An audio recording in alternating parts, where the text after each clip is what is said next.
This is Marty Wasserman, the host of the Wrap-Up show for the, what's the name of the show again? AgoraStartupIdol. I knew it was something like that. We've had a long day here, folks. Anyway, we're going to talk a little bit about AgoraStartupIdol and a few other things. I have two guests with me. John Canning is Vice President of a company called WeVideo, and we're going to be talking about WeVideo in just a few minutes. But first, I'd like to introduce Andrew Prell, who is the organizer of this whole shebang. And he's going to start off by telling us a little bit about what happened today, who won the heats, who will go on, and just tell us anything you would like about AgoraStartupIdol. Well, thank you. We've gotten through the third day of the Starting 64 marathon. We've got one more day tomorrow. We're doing as any good lean startup would do. Any good lean startup would do. We're doing A/B testing over the past couple days. Primarily, it seems like with our hosts to see which ones click the best and which ones don't. Actually, schedules and that, being a startup, we catch as catch can. But we had a lot of good teams come through today. A lot of people got some very good feedback from the judges. And it came across really well today. I think every day we're getting just a little bit better and a little bit better, and we're solving more issues. We did just get some new software for next week that will... Things are definitely getting better every day, I've noticed. So, without further ado, since it's been up on the screen for a while I'm talking, the winners today that are advancing to the Surviving 32 next week, which will be a really heated battle, are My News Is, Paleo Project, Game Tut, Flare Code, Wine Maps, Check In On Me, and Dialed In Browsing. Congratulations to you all, and good luck next week. Okay, very good. And now I'm going to turn to John Canning. I think we'll get back there. Okay. So you're Vice President of a company called WeVideo. What exactly does WeVideo do? We are an online collaborative video editing platform. And I am actually qualified to use all those words in a sentence, and they mean something. Now, I do a lot of video editing myself because I have a cable show of my own. How would I use WeVideo? So what we are is a video editor, full-featured video editor in the browser. And it applies in a lot of different situations. So it's everything from, say, a group who's having a group event, and they all want to contribute to the same pool of content and create sort of a mashup video of that event. To I've worked with producers and editors, and you may do your show this way where you're in one location doing your show, maybe an editor's in the different location, and so what you're doing is you're actually shooting in one place, uploading the media, and somebody somewhere else is actually doing the edit. So all the video is in the cloud, basically, and everybody can access it from their own location. Exactly, yeah. So we host it in the cloud, and we do the heavy lifting in the cloud, which is the key. So if you've ever done any editing and bought that new video camera, great HD camera, loaded all your video in there, you started hacking away, and suddenly your machine just fell over. Or you decided to export, and it said, please come back in 2 days. What we do is we eliminate that out of the equation by using the cloud to do the rendering. So all you're doing in the browser is a very snappy response on proxies, and then when you say export, we're using the cloud to do the rendering and then to push it where you want to. So now, is this for professional users or mostly home users? Like, how does the product compare to things like Final Cut Pro or Adobe Premiere Elements? Sure. So we are everything from a consumer-based application to bloggers to professionals. It depends on what they need, because remember, we're three things.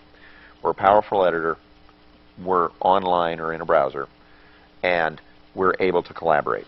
So you combine all three of those things together, and even in a professional environment, I may not replace Final Cut, but frankly, I can't collaborate with somebody who's in a different place in Final Cut. So I may be doing previs, I may be doing dailies, I may be even doing rough cuts using our platform and doing that professional next step in editing in Final Cut for the final version. As we compare to Final Cut or Avid or Vegas, I would say we're a lighter version of that, but we are a multi-track editor. You can do controlling audio and multi-track and things like that. So really a lot of power in a very lightweight platform. I work with journalists who are on the road who may not have access to their main machine. They can actually shoot with a cell phone, upload into this cloud, and then go to an internet cafe, log in, and work on their edit. Sounds pretty handy. Now, how do you make money? Do you charge for the service?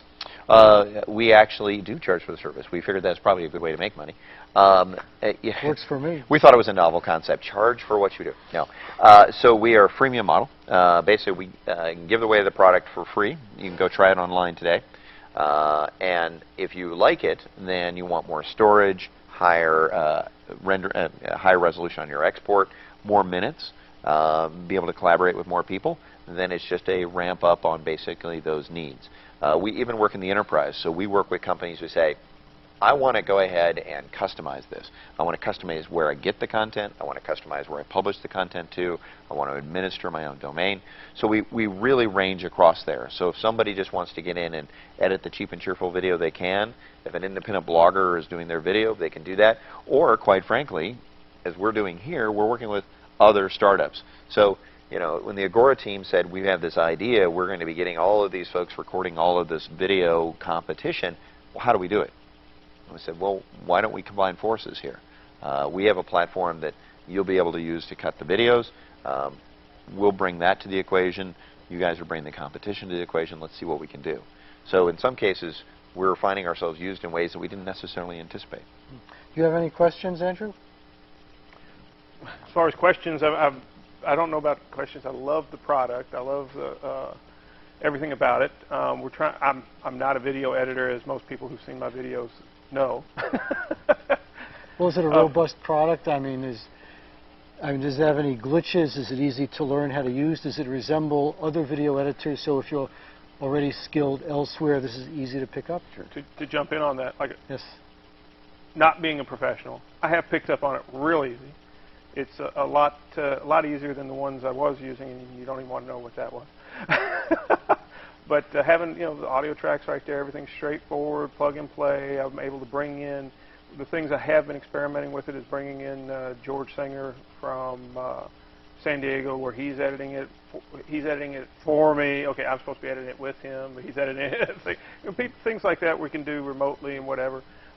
We'd love your help, professional help on some of this stuff, but you don't have any time because you're as busy as we are. Well, but that fun part is that go back to the collaboration. Yeah. He can expand his editing pool however he wants to, right? He can put a call out. I mean, anybody watching this today, he needs some help editing. Just send him an email, let him know, he'll hook you up. So the nice thing is that he's already ingesting all the content, so he can actually invite somebody on a free version to participate and help him in the edit. We're a startup, and what's great about this is we've been a growing product and continually innovating, executing against it. So, the bug pops up, we're there fixing it. A new feature that needs to happen because we learn how people are using our product, we're tackling it. Is your company successful in the sense that your number of users keeps increasing and your revenues keep increasing? I would say that, knock on this lovely flying glass table, we have been growing. We had some early successes. Started last year, early September, putting out a beta product. Around Thanksgiving, launched an embedded editor into YouTube, which really gave us the proverbial hockey stick. And we passed over 200,000 registered users. And we're starting to see those revenues grow. But we're also starting to see a lot of interest. We're getting a lot of people coming to us going, we like what you have, we'd like to work with it. So we view that as a good part of the success. I mean, we're growing. And what do you do in the company? Are you technical? Do you write the video editor, or are you the marketing guy, the money guy? What's your role? I'm the guy that gets to complain about the product. I'm the product guy. I am a head of product experience, and what that means is I am the product evangelist. I'm the product manager. I'm the person that is trying to be out there working with people like Agora, where we say, how's our product getting used? What don't you like? I say to the audience, and I tell people trying this product, if you try our product and you don't like something about it, I want to talk to you. Because what I want to know is what people are trying to do with our product. They love the concept, and if there's something we're not doing right, we need to know about it. And I think that's what companies fail, is they want to hear from the people that are excited about their product. Well, that's good. I want to hear about the people that are frustrated with my product, because that's how I make a better product. How long have you been in business? We're the new old company. We We started a beta in September last year, and that really was the coming out of WeVideo. We were originally spun out of a smaller company out of Norway called Kriaza, and they have an education platform where they have Scandinavian students editing on this a previous version of the platform, and they'd been around for a number of years. So this was our chance to take the product into new domains, do new things with it, and really expand the market. Now let me ask you the question that most people in Silicon Valley are really interested in. Were you hiring? For a minute, I thought you were going to ask me if I was high, and I didn't know I could answer that on That was the my internet. next question. Are you crazy? Are you high? Good question. You know, no on one, yes on two. So we are, you know, we are going to be expanding. There's no doubt about it. That is something that we're starting to grow, and we're looking for a couple of key positions. Let's try to get a little more insight into how business works in Silicon Valley. What would you say is the greatest obstacle to your expansion? Well, I think there's always two obstacles. The first being money, and the second finding the right talent. Okay. You can find a lot of people. Are you looking for venture capital? We have basically, we were founders' money, angel investment, and we're going into that Series A, and think that's going well for us. Good. You know, it's also making the strategic partnerships and alliances. Maybe three things that stop a company from growing. I mean, there's money, obviously, money to get your product started, to hire the right people to keep going, the right people. There's no end of people out there, but you have to develop a cohesive team. You know, you can hire individual talent that looks good on paper, but the challenge is if they don't fit together as a cohesive team in such a small environment where you're almost living with each other, it can be a destructive family. And then I think the next piece is that, you know, getting that business, finding those right partners, and growing your company. Now the marketplace is pretty crowded. How do you make yourself stand out? How do you make yourself noticed? Even if you have a great product that nobody else has, how do you penetrate this thicket of information to make people know you're there? Well, I've gone to wearing a sandwich board and marching up and down the street, but maybe that's not the best way. No, I think the challenge is that's the key one, which is standing out, especially when you are coming out in a marketplace where you have to distinguish yourself, right? I mean, rarely these days will you see a product that is so completely different than any other product. There are variations on a theme, and then almost invariably you find you describing your product as another product somebody knows with a twist. I love seeing those products where you're like, wow, no one's doing that at all. But the reality is that a lot of us are finding variations on a theme. So then it becomes the real challenge is how do you either identify that key that makes you different and getting it out there and getting known for that. Yes, for example, there are a lot of video editors. There are a lot of online engines to mash up videos. So our key is being that combination of three things where somebody says, well, yeah, there are people that do have collaboration. Well, yes, but we're bringing that to video editing. Well, there's a lot of video editors, desktop video editors, super powerful. Yes, but we can run in a browser on a Chromebook. Well, there's online tools. Yes, but we're a full-featured online tool for creating stories. We're combining those in a way that I can describe it to somebody and say, that's what we are. Now, let's say somebody wants to try your product. Where would they go? How would they start? Somebody has some old videos they've shot on their vacation, want to share it with relatives maybe. Is there a website you go to get started? Yeah, WeVideo.com. Okay. And we're also, I mean, we have WeVideo.com, and then we're also as part of the YouTube Create program. So it's youtube.com/create/WeVideo. But our full-featured product is WeVideo.com. They can go sign up, and literally what you do is you import your media, you point it at a hard drive, and start sucking in the media. So just to recap, basically, we're talking about trying to rise above the noise. Yes. And trying to make yourself stand out in this overcrowded marketplace where everybody needs traction. Right. So you all have got 200-some-odd thousand users. That, from what we have talked about at South by Southwest, you're willing to share with all of the startups in StartupIdol because a user for you guys can be a valid user for pretty much everybody that's gone on up to now. Right. I mean, it's a cooperation kind of thing. So talk a little bit about that. And then another thing I want to get to here in a second is how we met. What was the catalyst in between you and me when we met? A famous personality there. I thought we were never going to talk about that in public. Well, yeah. Not that meeting. Oh, yeah, right. Yeah. You know, I mean, we really came together over this project and this idea, the Startup Idol. And for us, again, it was that concept of being able to pitch into a project, not necessarily know what the end revenue result was going to be, but more of our product can be associated with something where it's going to get a lot of reach. And I think that goes to your question, how do you rise above the noise? You look for those opportunities to be a part of something bigger than yourself. And I think most successful companies don't start out by saying, we're going to make a lot of money. They start out by saying, we're working on this technology because it's fun and we really enjoy it and we're going to spend our time on it. And maybe we'll come up with something that other people would find useful as well. Well, you know, I think that's the challenge of a lot of startups is they start with the premise you got, and the reality is that's fine, but it doesn't pay a bill. You know, it's the difference between being a hobby and a product. A hobby is something you never have to make money at, that you can enjoy yourself and it's fun. If you're going to try to make a business, you do have to tie it to something.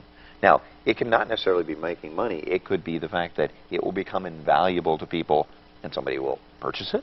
You know, I mean, you know, there's a number of ways you have to look at it, but you do have to embrace that as a startup, I think, to go to that next step. You have to embrace what makes this become a business or the glue that can't be dispensed with. It has to have something like that to go that next step, or it will remain in the, you know, let's hang out in the garage and build something. If you're still living in your parents' house, you don't have to worry too much about. Sure. And that's how some of the best companies get started. Well, you know, I mean, we talk about best companies started, and a friend of ours, a mutual friend of ours, Nolan Bushnell. You know, and you want to talk about somebody who's iconic for sort of that building something that the foundation of certainly people of our age all remember, the Atari. And Nolan has reinvented himself constantly and tried new ideas, and not necessarily set out to make the big money, but to give something to the marketplace they knew people wanted, and to provide them and know that through that there would be that money coming in. So I really enjoy the fact that Nolan is constantly out there, you know, after so many years doing so many different things. To think the man that basically did Atari, did Chuck E. Cheese, you know, to Adam Robot, to now investing in a new school system concept. Exactly. For kids. Speed to learn. Speed to learn. And that's exactly how we met, was walking through Plug and Play. I was bringing Nolan back to one of the rooms, and all of a sudden he's like, John! So you all go back how long? Oh, God, Nolan and I go back years. And I think it speaks to something I think we were talking before this ever started, which is, you know, we came together on a project, an idea, and, you know, luckily it gelled and it came together in its fruition. And I think the business is small, and you know, one day we're working together on something. You know, next week we may be competitors, but for people to realize that it is small, and there is that, if you work together, it helps the momentum. It moves things along, and you know, this concept that you guys are running, I think, is fantastic, because I'm sure there are people that are going to find each other in notions and pull notions together they hadn't even thought about. Right? It's rising above that noise. It's poking your head up and going, what else is going on? So as you all have gotten involved, you're a full-fledged partner in Startup Idol, and I'm going to put you on the spot because we haven't prepped you on this. I need the T-shirt. Yes, I need a T-shirt too that says Startup Idol. You got the yes. I got the yes. Let's keep going. So why don't you explain what Startup Idol is, as far as you know? Because you got involved with it. Well, I love that. Right on the spot. No, Startup Idol to me is an opportunity to give these startups a chance to shine, to compete against one another, to really step out and say who we are.